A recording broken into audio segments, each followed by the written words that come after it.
नमस्कार बच्चों, आज मैं आपको सुनाऊंगी गोविंद शर्मा जी की लिखी हुई एक बहुत ही सुंदर कहानी इस किताब से, जो उन्होंने भेजी है खास आप लोगों को कहानी सुनाने के लिए।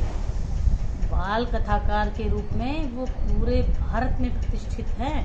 आप उनकी किताब देखिए, इसमें बहुत ही अच्छी अच्छी कहानी है। आप खरीद भी सकते हैं या फिर मुझसे सुन भी सकते हैं। तो चलिए अब मैं कहानी सुनाती हूँ, हवा का इंतजाम। संत लाल वर्षों पहले इसी गांव में रहते थे। बच्चे बड़े हो गए, बड़े बेटे को शहर में अच्छी नौकरी मिल गई तो वह पिता को अपने साथ ले गया। छोटा बेटा अब भी गांव में रहकर खेत संभाल रहा था। संत लाल कभी कभी ही गांव में आते थे। शहर में रहकर संत लाल को एसी कूलर में रहने की आदत हो गई थी। गांव में ये सब कहाँ, बिजली तो थी पर कभी आती कभी नहीं आती, कभी काफी देर के लिए चली जाती थी।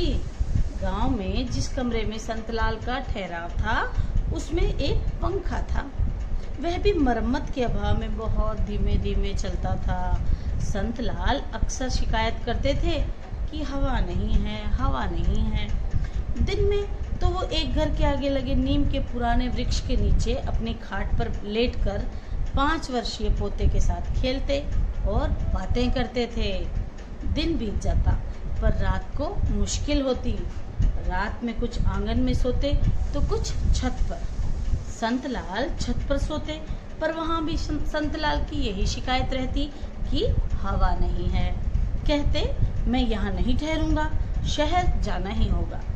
एक दिन उनके 5 वर्षीय पोते रघु ने कहा, बाबा हवा न होने से आपको बहुत तकलीफ होती है तो मैं आपकी ये शिकायत कल ही दूर कर दूंगा।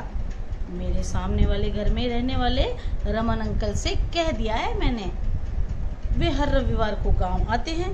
कल आते समय आपके लिए खूब सारी हवा ले आएंगे। बच्चों हवा कैसे लाएंगे देखना। हवा का इंतजाम हो गया। वो कैसे?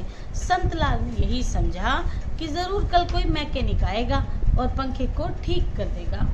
उधर रमन अंकल परेशान हो रहे थे। अभी नजदीक में रघु या किसी दूसरे बच्चे का जन्मदिन नहीं है। होली, दिवाली, स्वतंत्रता दिवस भी पास में नहीं है। फिर रघु ने ये क्यों मंगवाए? फिर भी वे ले आए और रघु को सौंप दिए इतने सारे गुब्बारे। रघु सीधा संतलाल के पास गया और बोला, बाबा आपके लिए हवा का इंतजाम हो गया है, ये लो गुब्बारे। जब भी आपको लगे कि आपके पास हवा नहीं है तो आप एक गुब्बारा खोलना और इससे निकलने वाली हवा ले लेना। अगले रविवार तक आपका काम इससे चल जाएगा। अगले रविवार को मैं और मंगा दूंगा। संतलाल उसकी बात सुनकर हैरान हो रहे थे। रघु बोला, अब तो आपके पास हवा नहीं है, हवा है। अब तो आप कम हवा बताकर मुझे छोड़कर नहीं जाएंगे ना? अब आप मेरे पास रहेंगे। ये बात है, मुझे अपने पास रखने के लिए रघु ने हवा का इंतजाम किया है। संतलाल ने रघु को छाती से लगाते हुए कहा, नहीं नहीं प्यारे बेटे, मैं तुम्हें छोड़कर बिल्कुल नहीं जाऊंगा। क्यों जाऊंगा मैं तुम्हें छोड़कर? सबने देखा उस रात छत पर संतलाल को बड़ी अच्छी नींद आई। सब चले या न चले, हवा चले या ना चले, संतलाल की ये शिकायत सदा के लिए दूर हो गई। तो बच्चों बताना मुझे आपको हवा कैसी लगी। बहुत बहुत धन्यवाद अच्छी कहानी सुनने के लिए।